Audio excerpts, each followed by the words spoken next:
Hello, and welcome to this short tutorial video that will demonstrate how you, the volunteer advisors, will use your Coordinated Assistance Network account to assist and track those FFP clients assigned to you as part of this program. All of the information in this video can also be found in the PDF that was attached to the welcome email you received when you created your CAN account, and assumes you have already taken the steps necessary to be linked to the program and have been verified by FFP. As you are assigned clients, the first thing you'll notice is you will get an email delivered to the address associated with your account. They'll let you know that FFP has assigned you a new file. When you open that, you'll see who the person is. In this case, it's Chris Latest. Everything we're looking at today will be fictitious data, not to breach any HIPAA concerns, and also provide any message and estimated date of completion that the assigner has provided for you. From there, you'll click the link to log into your account, and you'll notice when it's put on your dashboard, you'll see on your graph, you have your various files and the various statuses. Because this is the first file being assigned, we see it as one file in sent status. To react and get into that file, you click into the file management section, where you'll see that person's name and your other files that you've got on your file management table. And of course, again, the companion case status will always reflect the status that you have the case in. And here we see it's still in sent status because it was just assigned this morning. I click on the person's name, and I should review their info because I want to get an idea of who this person is before I reach out to them. You can do that by checking out the info at the beginning of the page, top of the page. But if you scroll down into these file details tabs, this is where the bulk of the work and the information is going to live. So we click on the request info tab, we see he's looking for basic budgeting advice, and he's given us some background on that, including the best times to try to reach him and methods. His applicant info is going to tell us, who he is, where he lives, what's his number, how do I get a hold of him, things like that. And then if they're veterans or military, you're going to see their military info on that tab as well. You should also check out the additional questions. This will show you the FFP specific questions that they've asked this person to help you, again, get more idea of who this person is. And check out their answers to the pre and post assistance survey.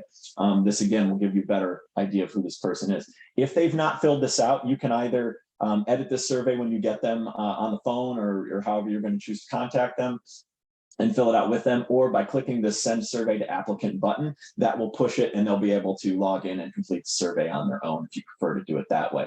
So that'll come back into play because that's going to be part of our file closeout process as well. From there, once you have a good idea of who this person is, you should go right to the status tab, and this should happen that same day, within a few minutes after you've reviewed that info, and come down here to change counseling status to accepted. Click the submit button. You can type here a message to the client if you like, hey, I'm going to be trying to call you next week. Certainly don't have to put a message in there, but they will be notified that you've received the file, you've accepted it, and if you've written a note, they'll see that. So that way they'll expect to hear from you. They'll know who you are. That way when you call them and leave them a voicemail or what have you, that shouldn't take them off guard. And we see the lamp here is lit for accepted. Now they see this progress bar as well, so they're kept in the loop of what your status is, but they won't see your internal file notes and things like that. Speaking of trying to contact this person, the protocols are you will attempt 2 phone calls and 1 email. You can also use our internal CAN messaging system if you like. But as you make those attempts, you should capture that in the notes section. So you'll click on the internal case file notes tab, and you'll write, called and left voicemail. You can flag it as important if you like. But again, these are just for you to see. Now the FFP leadership and assigners will see these notes as well, so they'll see that you're making your attempts, and this helps them with a little command and control. You can also use this as your own internal notes files. Again, the applicant or client never sees these, so if you want to keep your own internal notes here for your own edification, you certainly can do that. But we do ask that you're capturing when you attempt to make those contact attempts. We should mention that as you're doing this and as you set up your session with the person, that you should be moving the status in an approval tab along the progress bar. So if you make contact, change it to contacted. If you make contact and set up the counseling and you're going to have that counseling session, go ahead and change it to in counseling. Always, always, always keep your status up to date. This really helps FFP see, the files moving through the different statuses and understand, that the work is happening and that the status is moving. So always please remember to keep that status accurate as you go.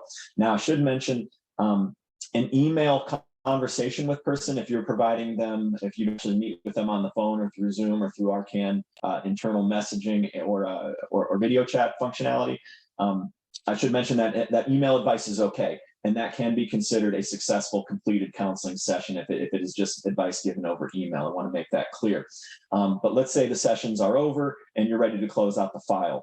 These are the steps you will take at that time. Go to the checklist tab, and you're going to check off here all the things that you did talk about. Remember, he was coming in looking for basic budgeting advice, but perhaps your conversation went into other areas where you started talking about things like managing debt and improving credit scores. We just want you to capture what you did discuss during that session or what advice you gave him over email, because we want to be able to show that we talked about more than just one topic during these sessions. So you'll check those off, save those as you do, and then return to the pre and post assistance survey tab, and then send that to them again so they can complete the post survey. Of course, as part of your counseling session, you're free to use and encouraged to use any of the calculators that we've got available to you, or any of the financial assessments that you want to use here to capture actual hard data. If you have somebody that's very interested in receiving that type of information rather than just advice, you can certainly utilize those tools on the counseling assessments and calculators tab. But once you've checked off your check boxes and you sent them the post assistance survey, you'll simply go to your status and approval page and turn that to completed and save it. And then that will move it from your open files to your closed files. You'll still have access to it. It just won't be on that original table we saw. When I clicked into the file, there's a button that says, show me my closed files, and you can go back that way. So if something should happen, that person recontacts you, you need to reopen the file, you can do that. You'll also notice there's an admin hold selection down here. This is for if someone is unresponsive or does not want to receive the counseling, or for some other reason you are not going to complete the counseling. You can change it to admin hold, and it will bring up this drop down box for you to choose the reason. So we'll say he was unresponsive, but in this case, we'll say he's unresponsive. And again, you don't have to send anything back to FFP. All of this is kind of tracked and managed at a higher level, so they can see these types of things. And we see it's been changed successfully. Now back on this table, there's nobody here because we put him in the closed files. If I go to closed files and click this button, we see I've got some other closed files in here. And there's Chris Latest, he's on admin hold. The last thing I wanted to mention was back on your dashboard, what do you do if you don't have capacity or your capacity changes or something like that? What you'll do is on the FFP graph here, you'll see we have a status bubble and you're of green status here.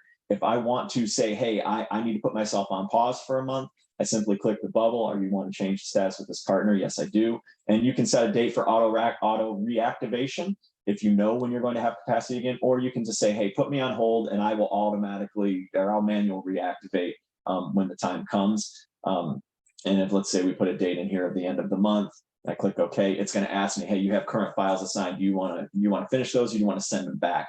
And you'll make your choice there. If you want to send them back to FFP, they will be reassigned to another advisor, and that'll be okay. In this case, I'm going to say I'm going to complete the ones I have. You'll see it'll reload, and now I have a status of red. So when I want to reactivate, I can, or if I wait until the end of the month, the date I set, it will automatically reactivate me and let FFP know, hey, you can send me files again. If you want to be removed from the program completely, which we hope you don't choose, where you will not receive files anymore, you'll simply click that link, and then a simple yes or no pop-up comes up to confirm. Again, all of this information has been provided in the PDF that you received when you created your Coordinated Assistance Network account, and is also available on FFP's FAQ page for this program.